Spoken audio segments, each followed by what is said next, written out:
Ethan Howell never thought his life would change on a quiet evening. He was just walking home after a long shift at the factory. His bag was heavy, his legs were tired, and his mind was filled with thoughts of normal human problems: rent, food, work. Nothing special, nothing heroic. But that night, something strange pulled his attention. At the end of the street, under the broken streetlight, he saw a small figure. It looked like a child, but not a normal one. The child had light blue skin that seemed to glow softly, and large silver eyes filled with fear. His hands shook as if he was hiding from something dangerous. Ethan stopped walking. He blinked twice, thinking maybe he was too tired, maybe he was dreaming. But no, the child was real. Before Ethan could move closer, 3 men came out from a dark alley. Their faces were hidden by masks, and each one carried a long, sharp knife. They looked angry. They looked desperate. And they were moving straight toward the glowing child. The child stepped back, trembling. Ethan felt something inside his chest: fear, yes, but also a strong pull, a strong need to protect. He didn't know the child. He didn't know what he was, but something about the child's eyes, something innocent and lost, forced Ethan to take a step forward. The masked men shouted at the child in a language Ethan didn't understand. The child shook his head, crying silently. Then one of the men raised his knife. Ethan didn't think. He didn't plan, he just ran. "Hey, leave him alone!" Ethan shouted. The attackers turned. One of them rushed toward Ethan with full force. Ethan tried to block him, but he was too slow. The knife plunged into his side. Hot pain shot through his body. Ethan gasped, but he didn't fall. Instead, he pushed the attacker back with surprising strength. Ethan grabbed the child and tried to shield him with his own body. Another stab, then another, and another. The knives kept hitting him: his shoulder, his back, his ribs.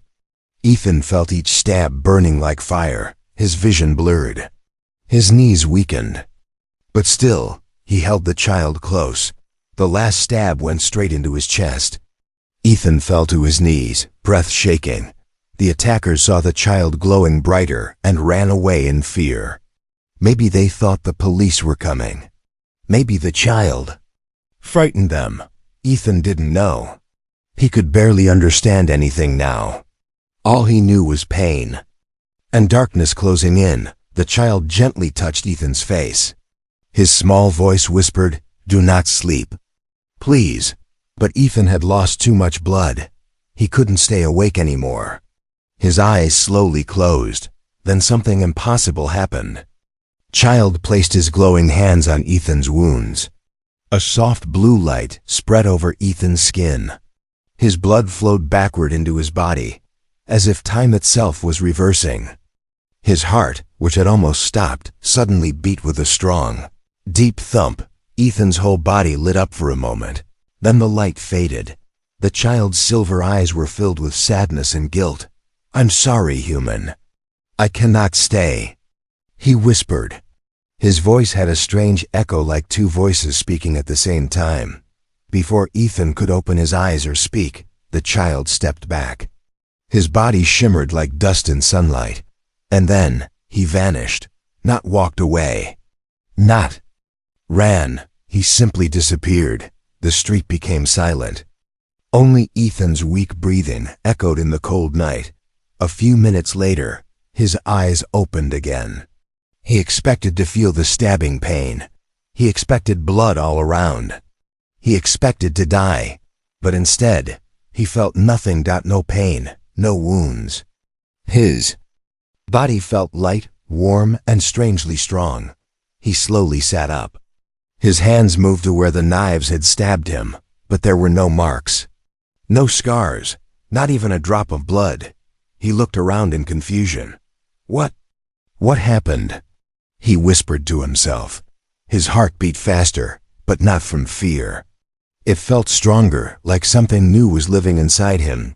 Ethan stood up, still breathing heavily. He looked at the spot where the child stood earlier. There was no trace left, No footprints, no light, no sign at all that the alien child ever existed. But Ethan felt something deep inside him, something glowing. Something powerful, something not human. He walked home with shaky steps, trying to make sense of everything. When he reached his apartment, he locked the door, threw his bag aside, and stood in front of the mirror. He froze. For a small moment, his eyes glowed blue, the same color as the alien child's light. Ethan stepped back in shock. What am I becoming? He didn't know. He didn't understand. All he knew was that his life had changed forever. He washed his face, tried to calm his breathing, and told himself it was all a dream, just a strange nightmare. But when he touched his chest where the final stab had landed, his skin was perfect, smooth, untouched. Not a dream. Not a hallucination. It was real. And that reality was about to get even stranger. Just when Ethan tried to sit down and breathe, a loud metallic knock echoed through his apartment. His whole body went cold. Someone, or something, was at his door, and they were not human. For the rest of the night, Ethan Hawley sat on his couch, staring at the door. The metallic knock echoed in his mind again and again. His heart thumped loudly, but not from fear, from something powerful growing inside him. The knock did not come again. Slowly, Ethan rose and walked to the door. His hand hovered over the knob, shaking. He took a deep breath and pulled it open. No one was there. The apartment hallway was empty, silent, still. Ethan stepped out cautiously, his eyes darting around. Nothing moved. No footsteps, no sound. Not a single sign that someone had knocked. He closed the door again, confused. Maybe it was his imagination. Maybe he was just tired.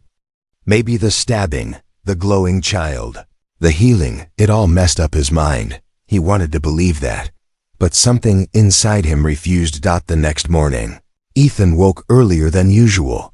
He didn't remember falling asleep at all. But he felt strangely energized, almost too energized. His body felt light, as if gravity mattered less. His heartbeat was strong and smooth, like a drum played by a steady hand. And his senses, everything felt louder, closer, sharper. He heard the neighbor's alarm clock through the wall. He smelled coffee coming from the apartment downstairs.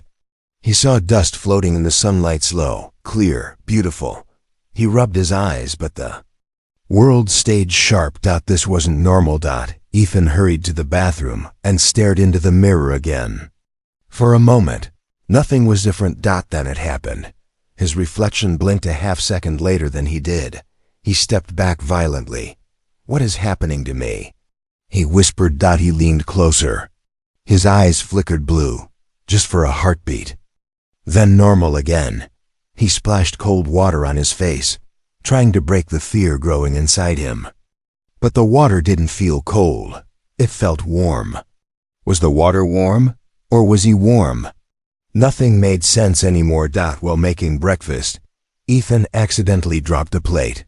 But before it hit the floor, his hand moved on its own. Fast, too fast. His fingers caught the plate mid-air with perfect timing. Not a single movement wasted. He stared at his hand in disbelief. That wasn't human reflex. That was something else. Something alien. Ethan sat down and took deep breaths, but the panic wouldn't go away.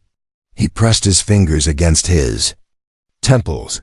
I need to calm down. I need to think. Then he heard it. A whisper, not outside, inside his mind, soft, echoing. Familiar. Ethan. He jumped from his chair. Who's there? He shouted. But the voice didn't return. It was the same strange echo he heard from the alien child the previous night. It couldn't be real. But it was. Ethan tried to distract himself by going to work. He walked down the street, trying to act normal. But every step felt dangerous, like the whole world was watching him. People walked past him normally, but Ethan could feel their heartbeats, slow or fast like small vibrations in the air. Cars driving by seemed slower, as if time had stretched. Bird flew over him in graceful motion, and Ethan could see every flap of its wings clearly, as if the world had slowed to show him every detail. How am I supposed to live like this? He muttered. He reached the factory gate and hesitated. Work felt pointless now. How could he fix machines when his entire reality was breaking? Before he could step inside, his boss, Mr. Porter, patted him on the back. You look pale, Ethan. Rough night? The man asked. Ethan forced a weak smile. Yeah, something like that, Mr. Porter laughed. Well, shake it off. We need you today. But as Ethan walked inside, a strange wave of pressure hit his head. His vision blurred. His balance swung. He grabbed a wall to stay on his feet. Then he heard it again. Ethan, listen. He fell to his knees, clutching his head. Stop. Stop. What do you want? He whispered, but the voice faded. His coworkers stared at him with concern. Ethan, man, you okay? Do you need water? Should we call a doctor? Ethan forced himself up. I'm fine. He lied, but he WSN single quotes T during lunch break. Ethan sat alone outside the building. He looked at his hands again. They didn't feel like his anymore. And then, the world around him began to dim, like someone lowered the brightness of reality. A cold breeze touched his neck. He turned sharply, expecting to see someone, but instead, he noticed something strange. A faint blue smoke-like glow drifted off his palms. So soft, so thin, it looked like mist. He rubbed his eyes. The glow vanished. No, this can't be real. He pressed his hands together, breathing fast. Then he felt it, a slow rising hum inside his chest. A warm vibration spreading through his ribs, his arms, his fingers. Something inside him was waking up. Before he could understand anything, Ethan sensed movement behind him. He turned. And there, at the end of the factory yard, 4 tall shadows stood watching him. Not human shadows. Armored, silent, radiating alien energy.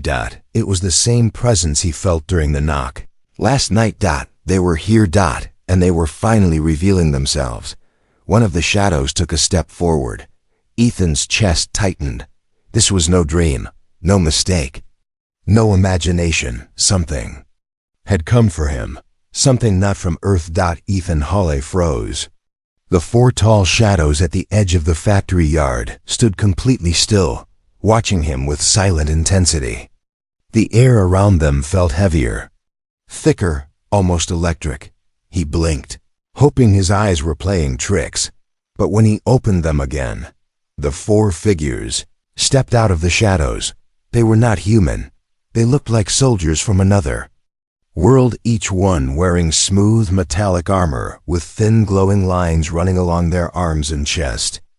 Their helmets were sleek and long, like some advanced predator.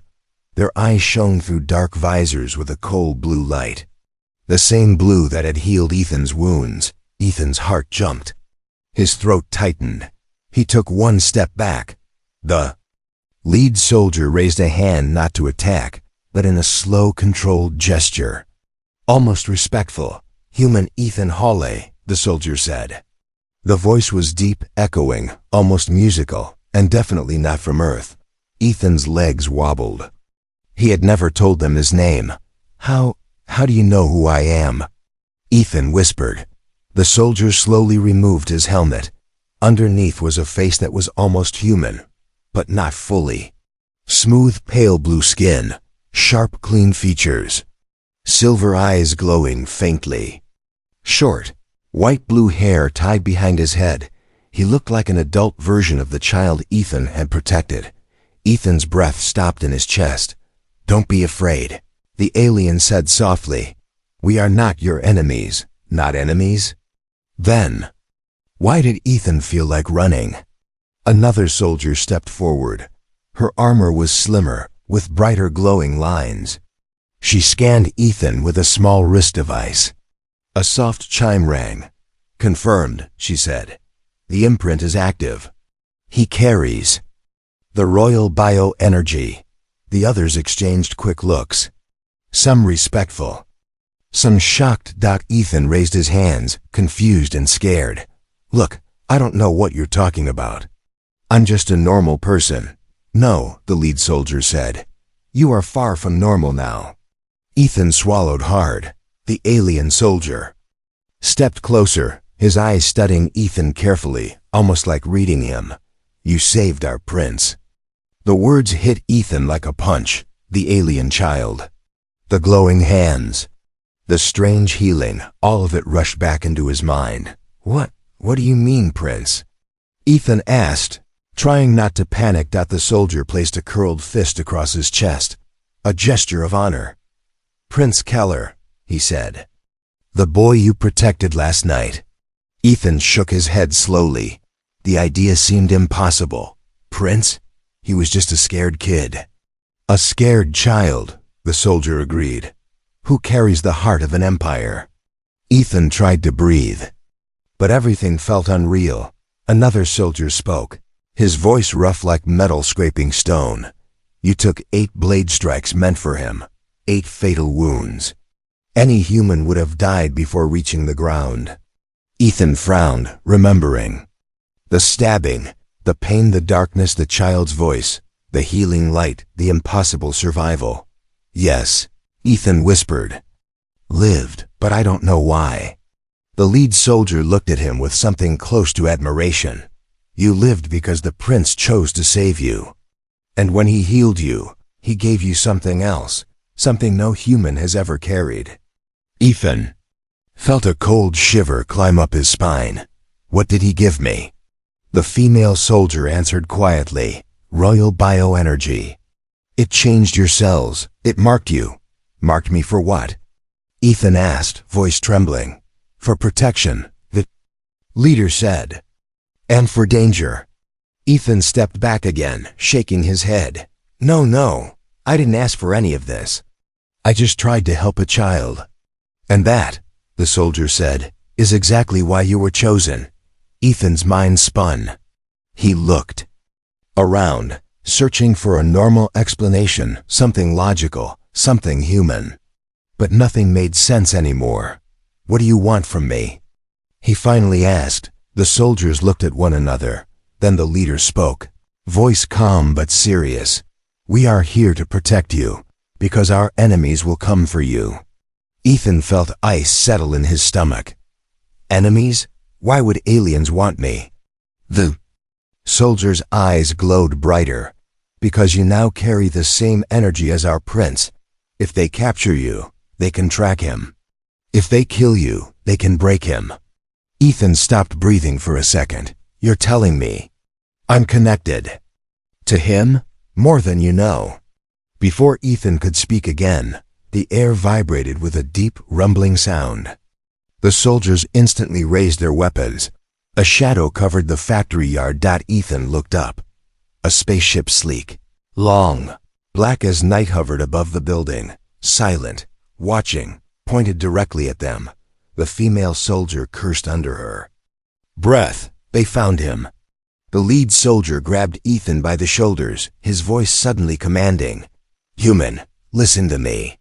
This is not your fight, but now you are part of it. Ethan's knees weakened. A bright red beam charged beneath. The enemy ship, what do I do? Ethan whispered. The soldier didn't hesitate. You run with us. You live, and you help us protect the prince. Before Ethan could answer, a blast of red energy shot down from the ship. The ground exploded around them. Dust, fire, light. The soldiers pushed Ethan behind them, forming a shield wall of glowing blue energy. The battle had begun. And Ethan Hawley, a normal human just 1 day ago, was now at the center of a war far bigger than Earth. Dust filled the air. The factory yard shook from the enemy blast. Ethan could barely see anything except bright flashes of red and blue light. The alien soldiers moved around him with perfect coordination, silent, fast, almost graceful. Their glowing shields formed a protective circle, and Ethan stood at the center, gripping his head as the shockwave rang in his ears. Another explosion struck the ground behind them. The earth trembled. The lead soldier pointed toward the small transport craft parked behind the yard. "Move! Get the human inside." Two soldiers grabbed Ethan gently but firmly and rushed him through the smoke. He stumbled, coughing, barely able to understand what was happening. "Why are they attacking us?" Ethan shouted. His voice shook with panic. "They are not here for you," one soldier replied. "They are here because of what now lives inside you." Ethan didn't have time to ask what that meant. The soldiers shoved him up the ramp of the small craft. The lights inside were soft and blue, the walls smooth metal without any seams or bolts. It didn't look like human technology at all. The lead soldier ran in after him and sealed the door. Moments later, the craft shot upward with incredible speed. Ethan fell against a seat, gripping the edge tightly. "Where are we going?" he yelled. The lead soldier sat across from him, breathing heavily after the intense battle. "To safety," he said. "A place where they cannot track you immediately." Ethan's chest rose and fell rapidly. "I don't understand," he whispered. "Why me? Who are you people? And what does the child have to do with all this?" The soldier looked at him for a moment, then removed his helmet. His silver eyes softened. "My name is Commander Rydick of the Ethrian Royal Guard." Ethan nodded nervously. "Okay, and the child?" Rydick inhaled slowly, as if preparing for heavy truth. "The child you saved last night," he said, "is Prince Keller, the heir to our empire." Ethan's breath caught. Prince. He had protected a prince. But that didn't explain anything. Rydick continued, voice calm but serious. "Prince Keller possesses a rare energy, royal bioenergy, a power carried only by members of the Ethrian bloodline. Your attackers wanted that power for themselves." "But I'm human," Ethan said. "Why should they care about me?" Rydick leaned forward. "Because when the prince healed you, he transferred a piece of that energy into your body. Not by accident, by choice." Ethan shook his head slowly. "No. He just tried to save my life." Rydick's expression deepened. "He saved your life because your sacrifice awakened his gift. He felt your fear, your pain, and your courage. It created a bond." "A bond?" Ethan repeated. "Like, connected?" "Yes," Rydick said, "deeply, permanently." Ethan looked down at his hands. He remembered the glowing mist, the strange strength, the whisper in his mind. "So all these changes, the reflexes, the voice inside my head, they come from the prince's energy mixing with your human body," Rydick said. "You are the first human to ever carry our royal power." Ethan exhaled sharply. "I didn't ask for it." "And the prince didn't ask you to take 8 knife strikes for him," Rydick replied quietly. "But you still did." Ethan fell silent. The ship flew higher, breaking through clouds. Ethan stared out the window, watching the city fall away beneath them. "What happens now?" he asked softly. Rydick folded his hands. "Our enemies, the Drexer Dominion, have been hunting the prince for years. They want the royal energy to break our empire. But now they have 2 targets instead of 1. Ethan's face paled. "Me?" "Yes," Rydick said. "As long as the energy lives in you, they will never stop." Ethan leaned back in the seat. His life, his quiet, simple human life was gone forever. Rydick sensed his fear. "You did something that many trained soldiers could not," the commander said softly. "You protected a child who was not your own species. You acted without thinking of yourself. That is why the prince chose you." Ethan frowned. "But why give me his energy? Why risk sharing something so important with a stranger?" Rydick hesitated. "There is one more truth," he said. "Something the prince himself asked me to tell you." He pressed a button on his wristplate. A small blue hologram flickered into existence beside Ethan. Ethan's heart skipped. Prince Keller appeared, soft blue glow, silver eyes, trembling slightly like he was nervous. "Ethan." The prince said, voice gentle and echoing, "I am sorry you are in danger. I am sorry I gave you my power. But I could not let you die." Ethan stared at the hologram, speechless. "You protected me," the child continued. "No one else ever did that for me. You did not know me. You did not owe me anything. But you still stood between me and death." The prince's eyes watered a little. "So, I gave you part of my life. So your life does not end." The hologram flickered. The boy hid his face. "I hope you do not hate me for it."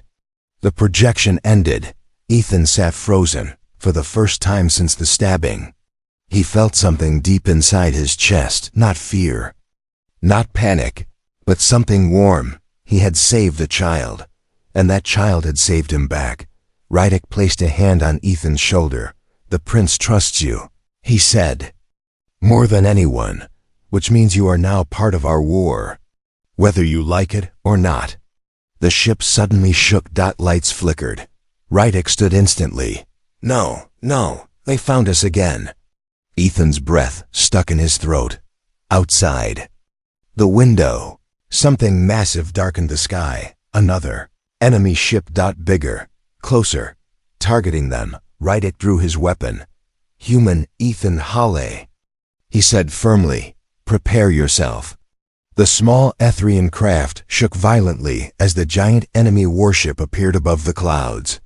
Its black metal hull looked like the shell of some ancient beast, stretching across the sky and blotting out the sun. Red lights blinked along its surface like angry eyes. Ethan stared out the window, frozen in fear. "That thing is as big as a football stadium," he whispered. Commander Rydick drew a long silver weapon that began glowing with blue lines. His voice turned sharp. "Drexer Hunter-class cruiser. They're not here to scare us. They're here to capture the human and extract the prince's energy." Ethan's stomach twisted. "Extract it? How?" Rydick didn't answer. The silence said enough. The ship jerked again. Warning symbols flashed on the wall screens. The pilot shouted from the front cabin, "They've locked onto us. Impact in 10 seconds. Rydick grabbed Ethan's arm. "Listen carefully. When we hit the lower atmosphere, the shields will weaken. You must stay behind me at all times. Understood?" Ethan nodded shakily. "I'm trying, but I don't even understand half of what's happening." Rydick's grip softened. "You don't need to understand. You just need to stay alive."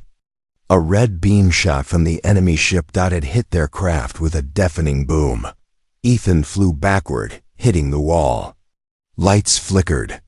Sparks fell from the ceiling. The pilot screamed, "Shields at 30%. We cannot take another hit." Rydick pointed toward the side chamber. "Take the human to the shield core." 2 soldiers rushed forward and pulled Ethan through a narrow passageway into a glowing circular room. In the center was a floating sphere of blue energy, thrumming like a heartbeat. "What is this?" Ethan asked. "The shield core," a soldier said. "It keeps us alive." Ethan stared at the pulsing light, but something strange happened. As he stepped closer, the sphere reacted. The blue glow grew brighter. Stronger, louder. The soldier's eyes widened. "He's syncing with it," she whispered. "What does that mean?" "It means your body carries the same energy as the prince. The ship recognizes you." Ethan didn't know if that was good or bad. He reached out instinctively. The sphere brightened again, so bright the room turned white for a moment. A soldier grabbed his wrist. "Don't touch it. You'll overload the core." Ethan stepped back, breathing hard. Then another impact. The ship flipped sideways. Ethan slammed into a wall. The shield sphere flickered dangerously. The hallway lights died. Smoke filled the passage. The pilot's voice echoed from the intercom. "We've lost control. Crash zone approaching." Ethan stumbled after the soldiers as they dragged him toward the front cabin. Rydick met them halfway, blood running from a wound on his forehead. "They're boarding," he said. "Prepare for ground fight." Ethan's blood ran cold. Ground fight? Where are we crashing? Rydick didn't answer. A violent shake sent everyone crashing to the floor. Then a deafening crash, metal screaming. Trees splitting, dirt exploding. The ship hit the ground. Ethan's ears rang. Everything blurred. He felt someone lift him, Rydick, dragging him out of the wrecked craft. Move, human, move. Ethan's body refused to cooperate. Every step felt like running through water. Smoke surrounded him, rising from the destroyed ship. They had landed in a dead forest, dark trees. Twisted branches, no sunlight. The perfect place for a hunt. Shapes moved between the trees. Tall, thin, armored in black. Drexer soldiers. Their armor hissed with red vents. Their helmets had long, insect-like mandibles. They surrounded the crashed craft silently. Ethan's breathing grew shallow. Rydick raised his glowing weapon. Do not break formation. Protect the human. The first Drexer soldier lunged. Rydick fired.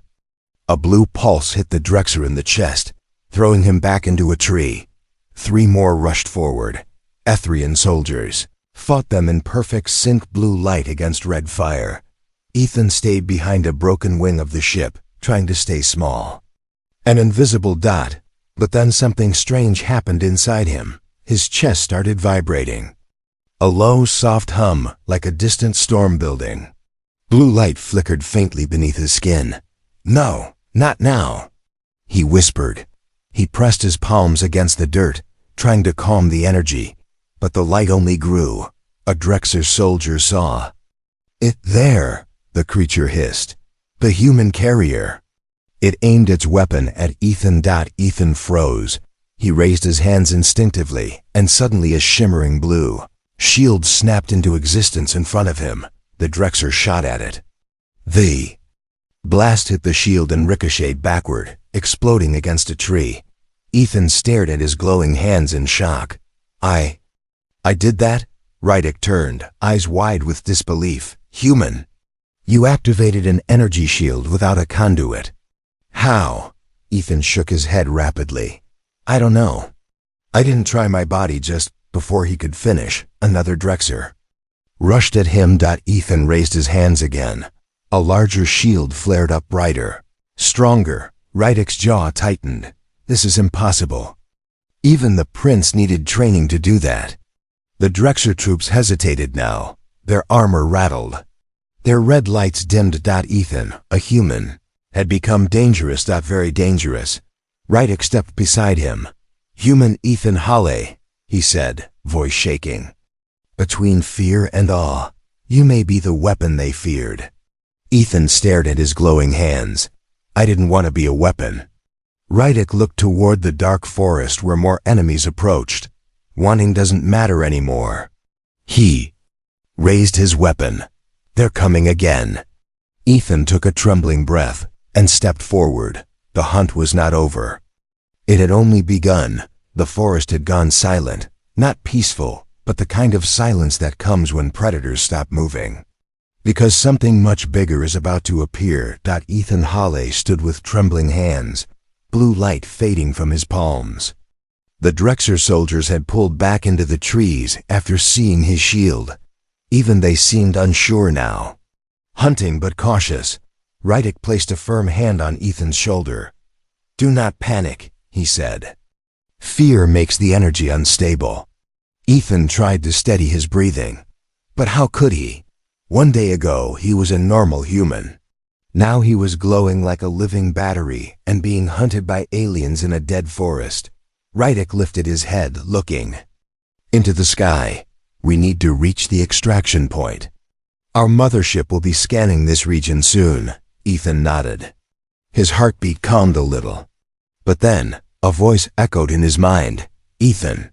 He froze. It was soft, scared, young. The Prince. Kale or Rhydek noticed Ethan's expression change. You heard him again? Yes, Ethan whispered. He sounded afraid. Rydick looked troubled. The bond between you two is strengthening. This is faster than expected. Is that bad? Ethan asked. It means your presence affects the prince's power. And that, Rydick said, is dangerous for both of you. Before Ethan could respond, the air around them shimmered. A faint blue glitch spread across the sky, like the world was tearing open. Rydick raised his weapon. Everyone stand ready. It's not Drexer tech. This is ours. A beam of soft blue. Light formed above the trees, swirling like liquid sky. Then a massive Etherian ship descended through the glowing tier. It was elegant, shaped like a crescent moon, with silver lines pulsing gently across its hull. Ethan's breath caught. That is beautiful. Rydick allowed himself a small smile. The Etherian Royal Mothership, she found us. The ship hovered quietly, its presence calming the entire forest. A circular platform dropped from its belly, slowly lowering toward the ground. When it touched the soil, a tall figure stepped out. Flowing white robes, glowing golden patterns, and long, crystal-like hair that moved as if underwater. Ethan stared. Who is that? Rydick bowed his head. That is High Sage Elindra, the prince's guardian, and the one who understands his power better than anyone. Ethan swallowed nervously. The High Sage approached with slow, graceful steps. Her eyes were bright silver, calm but ancient, like she had seen galaxies rise and fall. She stopped in front of Ethan. For a moment, she said nothing. She simply looked at him, not with anger, not with fear, but with deep sadness. You poor child, she whispered. Ethan blinked. Child, I'm 29. She smiled gently. I am 803. That shut him up fast. Elindra raised her hand. A soft glow settled on Ethan's chest, and he felt warmth spreading through him. You are changing faster than your body can understand, she said softly. The prince's energy inside you is expanding, searching, adapting. Ethan frowned. I don't want to adapt. I want my old life back. Rydick looked away almost guilty. Elindra shook her head gently. I'm afraid that is no longer possible. Ethan's heart sank. What do you mean? Rydick stepped forward, voice low and steady. Your DNA has fused with the prince's royal energy. At this stage, it cannot be removed. Ethan stared at them both. So I'm stuck like this? Yes, Elindra said. And there is something more. She lifted her staff, and a holographic map appeared. Stars, planets, swirling galaxies. Red stains spread across one side of the map like a shadow. This, she said, pointing, is the Drexer Dominion. They grow stronger every year. Ethan looked confused. What does that have to do with me? Elindra touched the map again. A blue sphere appeared small, trembling. This is Prince Keller. The blue sphere flickered, and this, she tapped Ethan's chest, is you. A faint blue light glowed inside Ethan's body. Your energies are now connected, Elindra said. When the prince's power began to fail, your presence stabilized it. That is why he reached out to you last night. Ethan's eyes widened. Wait, are you saying he would have died if I didn't? Yes, Elindra said. You saved him, and he saved you. Ethan felt numb. He's just a kid. A kid, Elindra replied, who carries enough power to shift the balance of two galaxies. Rydick added quietly, and now so do you. Ethan almost stumbled backward. Me? I don't want power. I don't want any of this. Elindra's eyes softened. Neither did the prince. That silenced him. She continued, the Drexer want to capture the prince. But now that you share his energy, if they take you, they can locate him instantly. And the blood turned cold, so I'm a target. You are more than that, Elindra said. You are the key. The wind shifted. Branches trembled. Rydick snapped his weapon up. It's starting again. From the dark side of the forest, red lights began to appear. Dozens of them. They brought reinforcements, Rydick said. Many reinforcements. Elindra touched Ethan's arm. "You must choose now," she said softly. "Run with us, or the Drexer will end your life in minutes." Ethan looked at the shadows closing in, the red lights multiplying, the enemy surrounding them. He didn't feel ready. He didn't feel brave, but he thought of the prince, the little boy with silver eyes, who saved his life with shaking hands. Ethan took a deep breath. "I choose to help him." Elindra nodded once, then, "Prepare yourself." The forest lit up with red. The hunt was no longer small. It had become a war. The forest glowed red. Dozens of Drexer soldiers stepped out from the dead trees, their armor hissing, their weapons ready. Their red lights reflected across the dark ground like a field of burning eyes.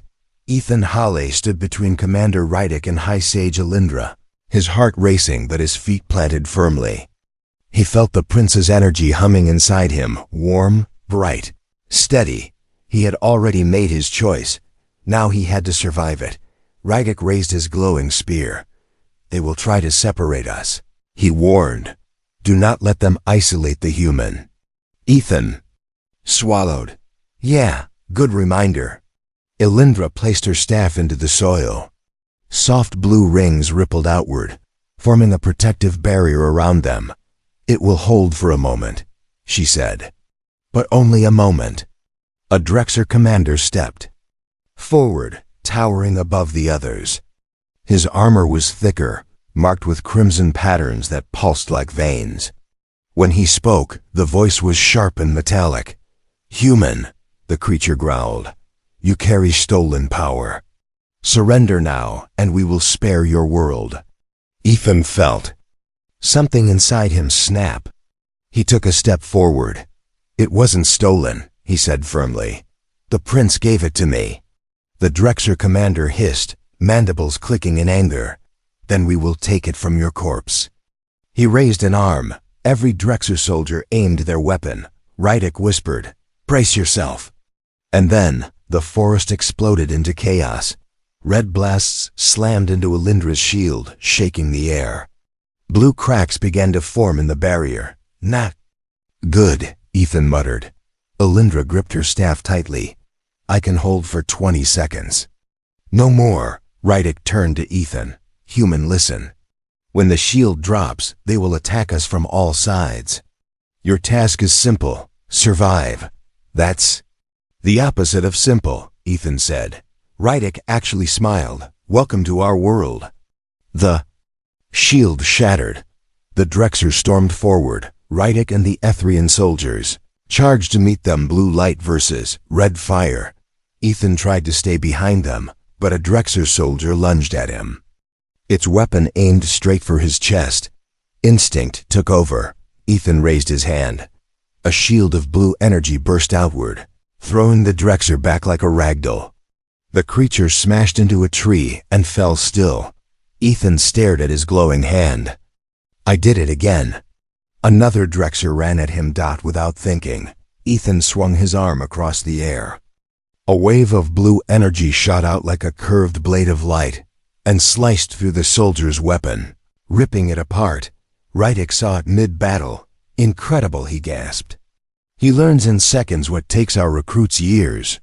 But Ethan didn't feel incredible. He felt scared, overwhelmed.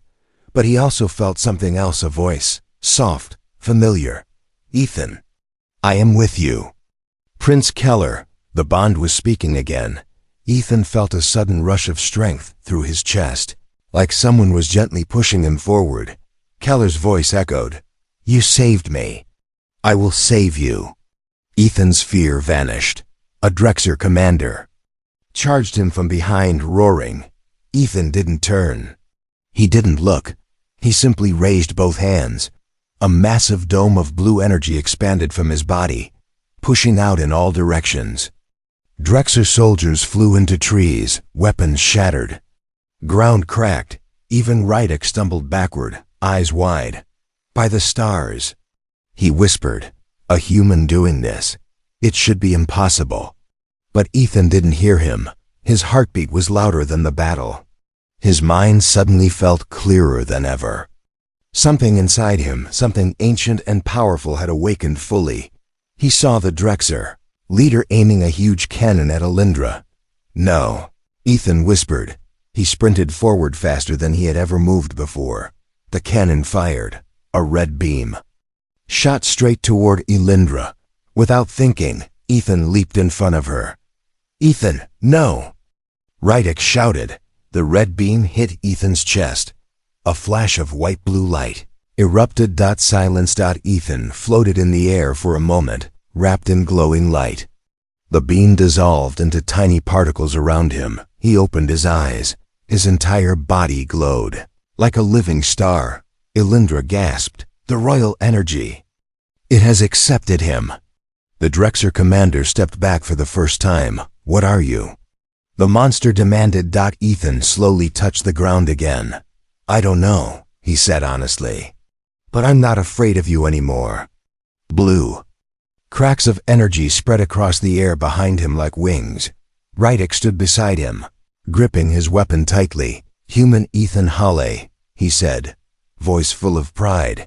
"You have earned your place among us." Ethan nodded once. "Let's end this." He rushed forward with Rydick. The Ethrian soldiers followed, their voices rising in a war cry. Light clashed with darkness across the dead forest. And then, sudden horn echoed through the air. The Drexer soldiers stiffened. The commander snarled. "Fall back! This fight is not over, human." They retreated quickly, disappearing into the shadows of the forest. The battlefield grew quiet. Rydick approached Ethan with slow steps. "We won." For now. Ethan's glowing faded slowly. His body felt heavy like the energy had drained him. He sat on a fallen log, breathing hard. Alindra knelt beside him. "You survived your first battle," she said softly. "And your bond with the prince has reached a level we did not expect. The galaxy will feel the change soon." Ethan looked at her tiredly. "What does that mean? What happens now?" Elindra lifted her glowing staff. A hologram of the prince appeared, Keller's silver eyes full of worry and hope. "Ethan," the child said, "you must come to me. Together, we can stop the Drexer." Ethan's heart jumped. "You want me to come to your home world?" Keller nodded. "You are not just a protector now. You are the key to saving millions." Rydick stepped forward. "This is your final choice, Ethan Hall. Return to your old world, or step into ours forever." Ethan looked at the forest, the broken trees, the fading lights. The injured soldiers who had fought for him, he remembered. The prince's small voice. The child he saved. The child who saved him back. Ethan stood up. His voice was steady. "I go with you." Elindra smiled. Rydick bowed. Keller's hologram brightened with joy. The Ethrian ship glowed above the trees. Ethan stepped toward it, his old life behind him. A galactic destiny ahead. The choice was made, and this was only the beginning.